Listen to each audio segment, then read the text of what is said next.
અમારી શું માંગ છે કે આ નાના બચ્ચાને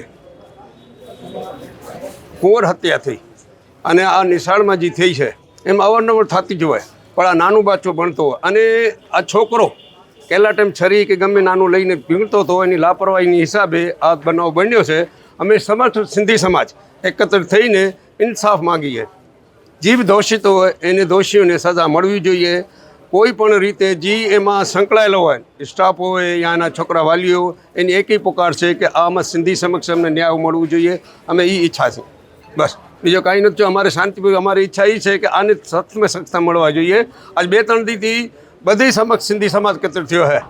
તો આ બાબતે અમારે સમાજમાં એક જ ઇન્સાફ છે કે ન્યાય મળવું જોઈએ, ન્યાય મળવું જોઈએ. આ જે બનાવ બનેલો છે સમજી લેજો, તેમની સિંધી સમાજમાં દેશ વિદેશમાં ખૂબ જ આક્રોશ છે અને આરોપીઓને સખ્તમાં સખ્ત સજા મળવી જોઈએ એવી સિંધી સમાજની વિનંતી છે.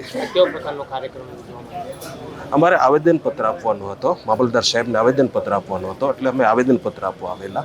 નિર્દોષ સિંધી સમાજના વિદ્યાર્થી નયન સંતાણીની નિર્મમ હત્યા કરવામાં આવી છે. આ હત્યાને સમગ્ર સિંધી સમાજ અને સમગ્ર હિન્દુ સમાજ આ હત્યાની ઘોર નિંદા કરે છે અને આ હત્યા જે છે એ સ્કૂલની બેદરકારીથી થયેલ છે. તો સ્કૂલના જે પણ દોષિતો હોય એની ઉપર કડકમાં કડક કાર્યવાહી થાય અને સ્કૂલનું લાયસન્સ પણ રદ કરવામાં આવે એવી સમગ્ર સિંધી સમાજની માંગ છે. તારીખ 19/7/25 રોજ મણિનગર અમદાવાદમાં 7th ડે સ્કૂલમાં અમારા સિંધી બાળકની નિર્મમ હત્યા થયેલ છે. જે અનુસંધાને સિંધી સમાજ ભારતભરમાં આક્રોશ છે. ત્યાંના વાલીગણમાં પણ એટલો જ આક્રોશ છે, હિન્દુ સમાજમાં પણ એટલો આક્રોશ છે. આ વિદ્યાર્થીને, એના શિક્ષકોને, પ્રિન્સિપાલને અને એના મા બાપને પણ સજા થવી જોઈએ. કારણ કે જો સજા નહીં થાય તો કોઈ ગુનાહ ઘટશે નહીં.